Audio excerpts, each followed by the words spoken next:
Hello everyone and welcome back. Today I have a very special guest with me, Miss Temi, all the way from Plague Island. Plague Island, UK represent.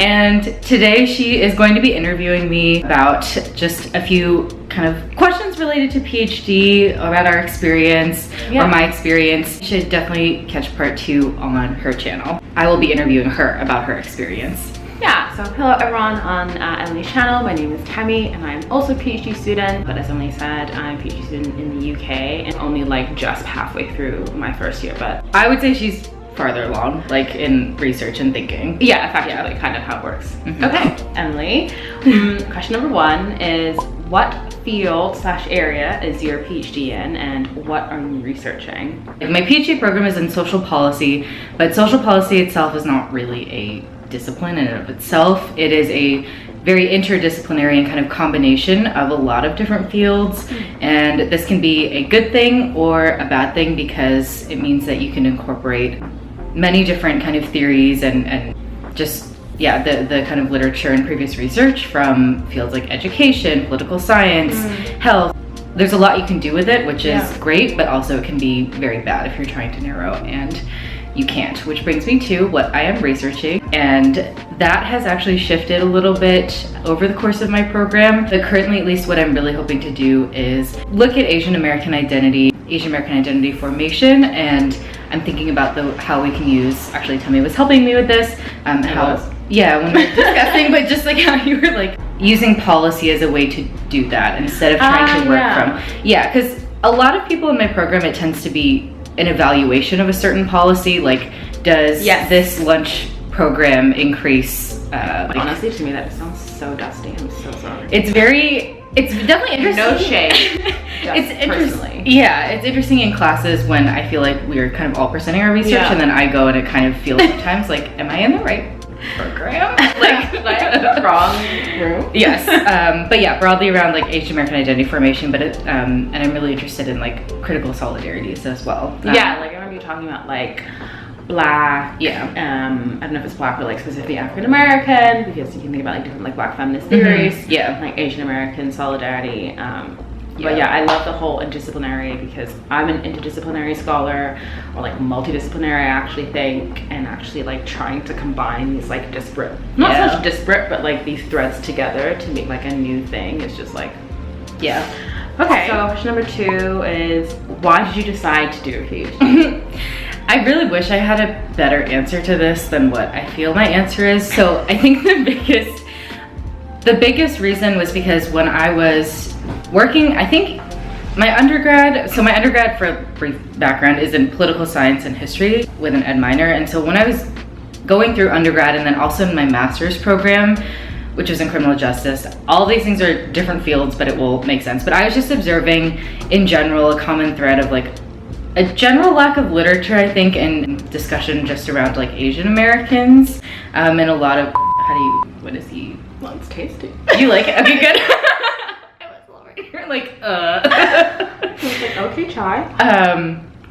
But I was just noticing that when I was reading a lot of literature, I felt like there was a perspective missing. Obviously that was in part shaped by my own identity, and so when I read anything, I'm always wanting to understand, or I should say acknowledging the space that the topic is being written about. So I'm not necessarily saying that every article needs to include Asian Americans. It's just more so like inevitably my evaluation of things is like, okay, but how do I read this? Okay, what about me? Yeah, I'm like, so what do I think about this? And so it got to the point where I was like, I was writing these papers and my professors were like, yeah, we need more research on this. And so that kind of naturally led me to, there is the gap. Yes, so it kind of led me to that. But I honestly think timing wise was doing a lot in my first 2 years out of college. I reflect back on that time and I was like, I really didn't need to be doing everything I was doing. About like how you basically could have graduated a year earlier. Yes, and I kind of wish I had given myself a little bit more time to really think about it, but it also feels like a little bit of a double-edged sword, because the reason that I've arrived at this conclusion of what I want to study has in part been because I've been in a PhD program and been like in classes thinking about this, and I don't know if I would be engaging with it to the level that I am in PhD classes like that I would be if I was just kind of working. Yeah, fair enough. Okay, number 3 is, we've talked about this a little bit, the application process. Yes. And I feel like this is a thing that like, because like when you apply for your undergrad or your master's, like we know that like it's work, but like depending on like what else you're doing, the PhD application process is like a job in itself. And a lot of the knowledge about how you do it is vague, like unless you know someone who's like gone through the process before, like how to like reach out and send an email and like what you're like. I know like in the US you have to like a personal like statement kind of letter or whatever. But yeah, so like what was the application process like for you? And I'm particularly interested in like obviously how you balanced it with all your work, but also like how you, I guess, like how you decided like who to go for and what programs to apply for. Yeah, so I guess I'll answer. In general, the application process was really stressful, honestly. I wish I could say something different. And I would say, The obvious. yeah, I mean, in part it might be because, so I had been thinking about doing a PhD in very kind of generalized thoughts without actually taking any tangible steps towards doing anything for maybe a year before applications were due. And in the United States, a lot of the applications are due like December 15th or like early in January. In December, like, can they just relax? I know, it's very early, in part because of like interviews and stuff like that. But so it, like, I really think that if I had started then, or even over a year, like maybe when the application cycle first opened, like a year before that, so in like September, August of the year before, it probably would have been fine. But I like thought about it, and I remember going back and forth, and I, even in like June of that year, I was like, okay, I'm not gonna do it. And then I applied anyway. Yeah, so that was, it was very kind of chaotic, I feel, because I hadn't taken the GRE, so this was like all things that I had to kind of get in order, and I hadn't even really told like professors that I was gonna do this. I kind of told them with enough time to write my letters, but it just like, good. Yeah, it just wasn't quite as organized as I think it like could have been. In terms of narrowing like where I wanted to apply, I did kind of keep it to Boston. So I live in the greater Boston area, and so I knew I wanted to kind of be here, and I knew I wanted to stay here. Which again, in hindsight, I'm kind of like, should I have expanded a little bit? But that was a decision I made at the time. So I was actually looking more at like social policy or kind of social, like public policy related fields. Yeah. And well, it makes sense because of your background, right? Yeah, it made sense because of my background. And I was also kind of actually looking at like political science programs, and I looked at history programs, but I didn't quite feel very, like, you know, when you read something and you're like, ooh, like that sounds interesting, I want to do more. Like, that's me. Yeah, whereas I was not getting that feeling for history. Also, if my history classes were any indication, like they were fine, they were great. I love history, but it was clearly not what I think I would have been good at. And so that's kind of how I narrowed it. I was like, okay, social policy, so there's really only 2 schools that kind of do that exactly in the Boston area, and then the other 2 programs, one was at a university. I really liked them, and I got to know them through my job as working in college access, and I found like a global inclusion social development, which I thought would be like also very interesting. And then social, like I applied to a PhD in social work, and that I ultimately got rejected from that one, and I think that was probably for the best, because I don't think it really was. It doesn't sound like what you were looking It wasn't really what I was looking because social work is a very almost like hands-on, like working with the state and like so it was just not that public policy isn't working with the state, but you know. No, but from a very kind of a perspective that I didn't have a lot of like actual academic background in. So okay, so now getting more into sort of like the specifics of your program, and I think like maybe focus this question on like what you're doing like right now, and like, because I don't understand the US. I mean, I understand the US system, but I'm always like, that was a choice. Yes, that was made. So what do you do in each year for PhD, and like specifically for you, like what was it you focused on in your first 2 years, and what is it you're going to start focusing on as you enter your 3rd year? Yeah, so this is a very good question, because I found in talking to people like Temi that it's different depending on the country, like every discipline. Yeah, so there's like, a lot of variation. Don't come in the comments and be like, that's not what mine's like, because like it's because it's very different. And in general, I think this is probably true for US programs, but I'll just speak for the program that I'm in specifically. So the first 2 years are coursework. It's basically like you're doing any other kind of grad program or like undergrad. You're taking classes to train you, like what kind of class? Like, I remember you were like, I took like a quants class. Yeah, so the They have like a set of required courses. I want to say maybe like half, maybe like slightly less than half actually, are required courses. And so they're all in like research methods. Like you can take a qualitative, you can go the quant route.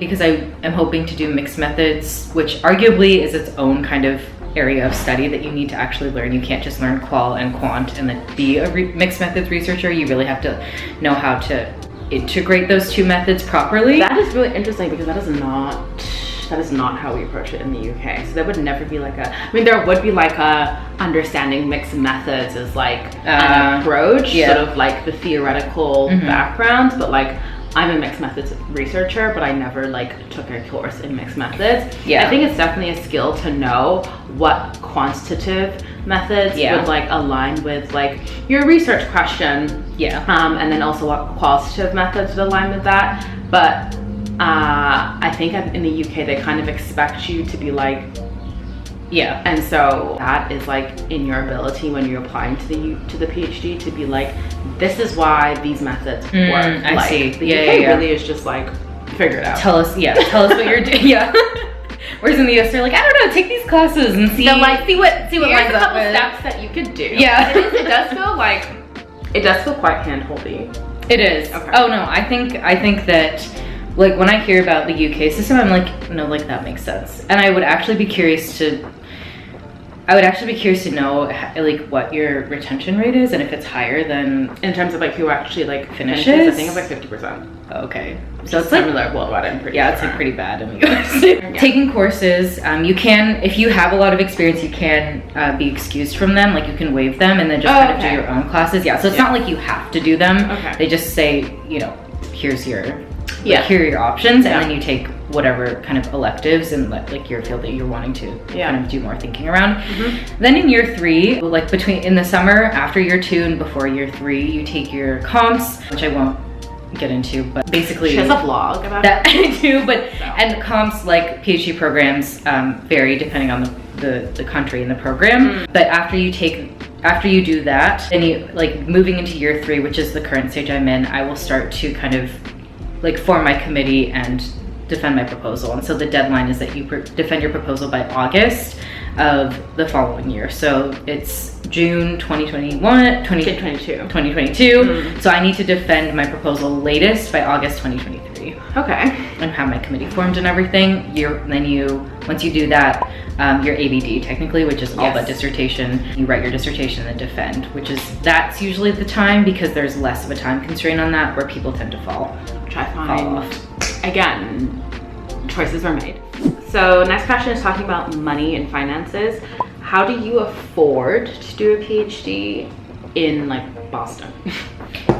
Boston is a very expensive city. It is definitely a struggle, and I'm saying this from the perspective of someone who is like very lucky, very privileged to not have student loans and to also not have to be like supporting my family or like that kind of thing. So like those pieces at least like are not factors in like my financial like kind of I guess like the perspective of when it came to you thinking about what kind of funding do I need, etc., etc. Like, where can I live? And like ultimately like some people would have to go to like, to be completely frank, some people would have to go to a more affordable city. Absolutely. And so I think that I was lucky that the like place that I'm living in, at least, and at the time I had a roommate, it was relatively affordable, like $800 a month, which might seem very high depending on the city that you're living in, but in Boston, that's like not bad. And so I think that was definitely an element, like I got very lucky with housing. Also, as it relates to actually paying for a PhD. Like how much is your program per year? My program per year is about $30,000 if you are just looking at tuition. And I'm judging this off of how much my how much my stipend scholarship is, and deducting my stipend from the total amount. So it's about it's expensive. Actually, bananas to me, because I mean it's bananas, but in the first 2 years you're actually taking courses and there's teacher time and stuff. So I slightly understand why it's a little more a price, but to that amount, it's a lot. No. Okay, and then how much is your stipend? Stipend is, I want to say 21,000 over the course of 9 months. So that breaks down each month to about a little over $2,000. Okay. In the summer, June and July, yeah, they're basically like, figure it out. Yeah, and it's interesting because the first year your funding starts in September, but then the second year your funding starts in August. So it's like spread out. So earlier. Yeah, it's interesting. I kind of get that because in the first year, basically, they're like, we're not responsible for you. Yeah. We do not care. We don't know you. Yeah. And then the second year, they're like, okay. Yeah. Okay, so basically you have a package of your stipend, which is like $21K, and then you also work on top of that. So how much would you say that, like, I guess, maybe monthly or annually do you think like you make in like your part-time jobs and stuff? Yeah, honestly, so this has fluctuated depending on the number of part-time jobs I've held. The spring of 2021 where I was working like 7 part-time jobs, it was a lot, and I don't recommend, but that was very... 7? I shouldn't say 7, but it was a lot. There was a lot happening, and I would say that I was very comfortable financially. That's probably like the most, and if I think of the monthly breakdown, a number. That was probably like $7,000 a month. Yeah, it was like pretty, that was probably... Wait, after tax? No, probably a little lower than that with taxes. Maybe like 5,500? Yeah, probably like okay. Which is still... And then you had your stipend on top of that? No, that was including stipend. Ah, okay. Okay, so if your stipend's like $2,000-ish a month. So it'd be about like an extra 3,000. Okay, do you know what? After I don't hate taxes. it, but I like 7 or however many. Currently, at least, it's less than that. I think like with other with other kind of TAing, with my like consulting work and like GRA stuff, it'd probably break down to, I want to say like an extra like 2,000 to 3,000. Okay. So it's not quite as much as what I was doing like before, but it's doable, especially at the time when my rent was only $800. Like, that's still plenty of money to save. Exactly. And how many extra hours would you say was that like per week? Yeah. So right now, I guess I'll just go off like right now. Yeah. It's honestly not terrible. I feel like it's maybe like 20. That feels like hell to me, but we have. Yeah, no, I don't think I could do that. It's like maybe a little, like, if anything, like a little less than that per week, but I would say like max that amount of time. Okay, yeah. Cool. What are your thoughts on academic publishing? What do you hope to do once you are Dr. Emily? What's your relationship with your advisor like? What do you think of the academic / PhD communities that have sprung up since the beginning of Rona entering our lives on, I would say it's probably more of like a thing on Instagram. Would you say that the expectations as you were like applying for a PhD and like imagining what it would look like, would you say that those expectations have matched the reality?